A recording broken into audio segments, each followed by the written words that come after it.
Em geral, os sexólogos, né, de uma forma geral, os educadores em sexualidade e os psicólogos, eu vejo muito uma colocação do tipo, não, aguarda seus filhos perguntarem e aí você vai respondendo de acordo com aquilo que eles estão querendo saber. Esse é um caminho, de fato, para a gente percorrer, né, e lidar com essa questão aí dos assuntos que a gente precisa conversar com eles. Mas existem alguns assuntos e existem alguns adolescentes, né, porque os adolescentes não são todos iguais. Tem adolescentes que são mais acanhados, são mais tímidos, adolescentes que não desenvolveram essa familiaridade, né, com essa conversa dentro de casa, e aí eles não sabem como é que a mãe vai lidar com esse tipo de assunto, eles podem ficar um pouco constrangidos. Então, o que acaba acontecendo? Eles não perguntam. O que não quer dizer necessariamente que eles não queiram conversar com você sobre sexualidade. Então, na minha posição, o que eu acredito? Que existem alguns temas que a gente não pode deixar passar. E que se a gente abordar os nossos filhos sobre esses temas, por exemplo, ele está entrando na puberdade. Então, não dá para você ficar sem conversar com a sua menina ou com o seu menino sobre as mudanças que vão acontecer no corpo dele. Então, ali por volta dos 8, 9 anos de idade, já dá para a gente começar a sondar o que eles já sabem dessas mudanças. Que mudanças eles acreditam que vão passar quando chegar nessa idade. Então, a gente já pode começar abordando os nossos meninos e meninas sobre, por exemplo, essas transformações.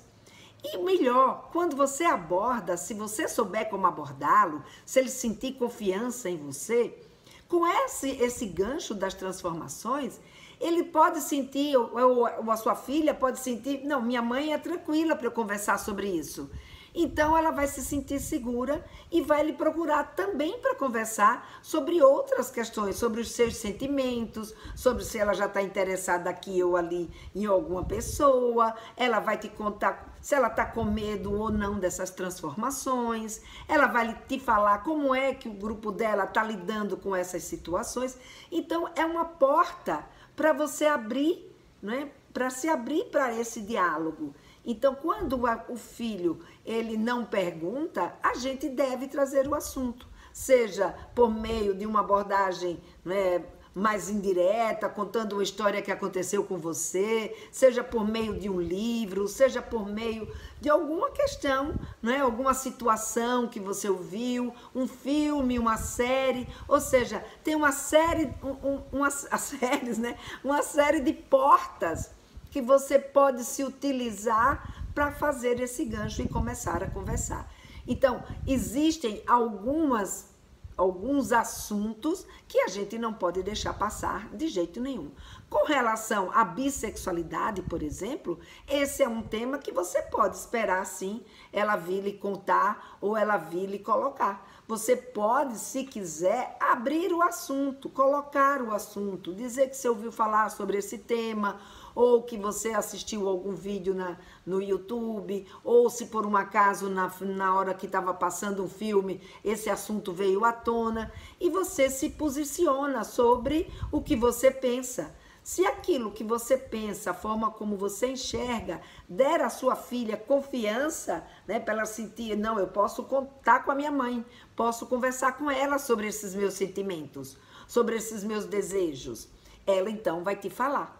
Agora, se ela não te falar, você pode ir observando, e se você perceber que está existindo algum tipo de circunstância que merece a sua intervenção, não pense duas vezes, vai lá e conversa. A questão não é a gente puxar o assunto, mas é a forma como a gente puxa esse assunto. Então, trazer o assunto à tona, isso não tem problema nenhum, nem traz mal nenhum para os nossos adolescentes. No máximo que pode acontecer, ela perguntar, poxa, o que é isso que você está falando? Não estou sabendo. Ah, não, filha, então tá bom. Então, se você ainda não está sabendo, a gente conversa mais tarde. Ponto. Então, não é nenhum problema, né, a gente trazer o assunto para conversar com os nossos filhos. E tem uns, né, como por exemplo as transformações, como por exemplo o abuso, que são questões que a gente não pode deixar passar mesmo.